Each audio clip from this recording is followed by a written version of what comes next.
Okay, question 10. Menna is going to invest £400 in her savings account. The savings account has a special interest rate for 1 year. The account pays 0.2% interest per month for the first 10 months and then 1.7% interest per month for the last 2. Calculate the AER the bank should be advertising on the account. Okay, so for this question, there are 2 ways to do it, but I prefer using the way that we would use the formula. And remember, that formula is in the front of your booklet. So it's this one here.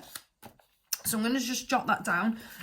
So it's 1 plus I over n to the power of n minus 1. So I is the interest rate and n is the number of periods. Okay. So what we've got to do is we've got to figure out the interest rate for the year. Now we've got it for 10 months and then for 2 months. So what we would have to do is we would have to put that in some kind of compound interest looking way. So this would be, so 0.2% is 0.002 as a decimal. So in compound interest, that would be 1.002, and that would be to the power of 10, okay, because that's for the 10 months. So let's do it to the other one. 1.7% is 0.017, so it's 1.017, and that one's to the power of 2. Okay, and what we would do is to work out the interest rate is we would multiply these 2 numbers together. So I'm going to multiply them and it's going to give me my interest rate for the year. So 1.002 to the power of 10 times 1.017 times 1.017 squared. And that gives me 1.05516. Okay, so I'm going to leave it like that. So I just had a little look at the mark scheme for this, and this is the interest rate. But what we had, so this is what would happen here because we've worked out the powers. So we've done it for the number of compounding periods, and all we have to do at this point is do our takeaway 1 and turn it into a percentage. So it's actually not as horrible as it looks, even though it's worth 5 marks. So we're going to do the 1.05516. We're going to take away 1, which is 0.5516. And then we are going to multiply it by 100 to turn it into a percentage, which is 55.16%. It says, give your answer to correct 2 decimal places. So it's 55.2%. It's worth having a look at the mark scheme for this. You can use the 400. Okay, so you would work out 400 times the first part, then you would get your answer and times it by this, and then you would use the formula to figure out the percentage increase and how it's changed from the start to the final amount. So there are 2 ways of doing it, but this way I think is probably the easiest.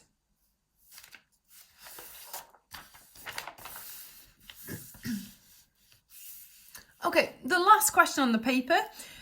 So this is about Ysgol Ddwy Sant have designed a new bike shelter. I apologise for any Welsh speakers.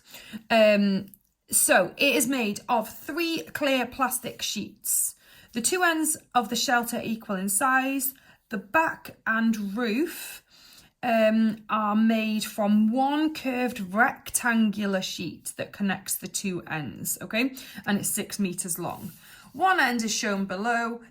AC is the arc of a circle with centre O and radius 2.5. B is 1.4 and the angle is 75. Calculate the total area. So we're looking at area, okay? I'm going to try and do most of my workings on the picture so that you can get a better idea of it. So I'm going to start off with this part here. There are 2 of these, okay?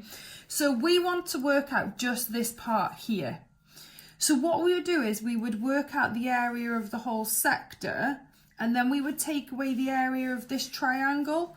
So the two formulas that we're going to use are theta over 360 times pi times radius squared. So that's going to give us the area of the sector. And the area of this triangle is our half AB sine C formula, okay, because it's a trigonometry triangle. Okay, so if we do the sector first, so we know it's 75 over 360 times pi times 2.5 squared.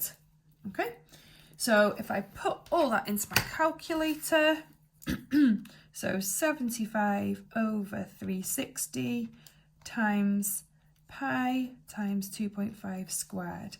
And that gives me the answer of 4.09 and so on. Okay?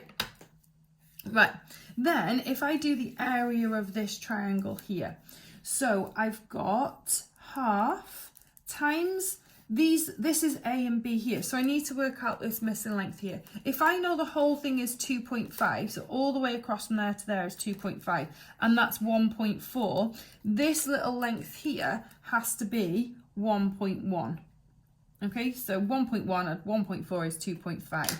So it's times 2.5 times 1.1 times sine 75. So if I put that in my calculator, so 0.5 times 2.5 times 1.1 times sine 75. And I get the answer of 1.328. Okay, so I'm going to take these answers away from each other. And it's going to give me, so 4.09, take away 1.328, and it gives me the answer of 2.76. That's going to be meters squared. Okay, so that is the end piece. Now there are two of these, so I know I've got to times it by 2, and we'll do that working out later. Okay, the other part of the bike shelter is this curved section here. Okay, if I draw it out, it does say it's a rectangular piece, but it's been curved. So we've got a rectangle. This is the 6 meters. This is this curved distance here. So this is the circumference of our little sector here. Okay, so to work that out, you would do theta over 360 times pi times diameter times by the length, which is our 6. So we've got 75 over 360 times pi times diameter. Now I know the radius is 2.5, so it's got to be 5, and then multiply that by 6. And then I will have the area of my rectangular piece. So 75 over 360 times by pi times 5 times 6. And I've got the answer of 19.63 meters squared. Okay, so what I'm going to do now is I'm going to do this on the other page. I'm going to add that to 2 of these, and then that is going to be our final answer. If you did all your workings here, it wouldn't matter. But I'm just going to, for space, I'm going to come over here and I'm going to write my final answer. So we've got our rectangular piece plus a curved piece plus another curved piece. So when I add them all together, this is what I'm going to get. Plus 2.76 plus 2.76, and I get the answer of 25.15 meters squared. So that would be my final answer. On the mark scheme, it gives you a little bit of a variation, so it doesn't matter if you've used pi button or 3.14 or you've rounded differently to me, we would get the answer correct because you've done the whole method.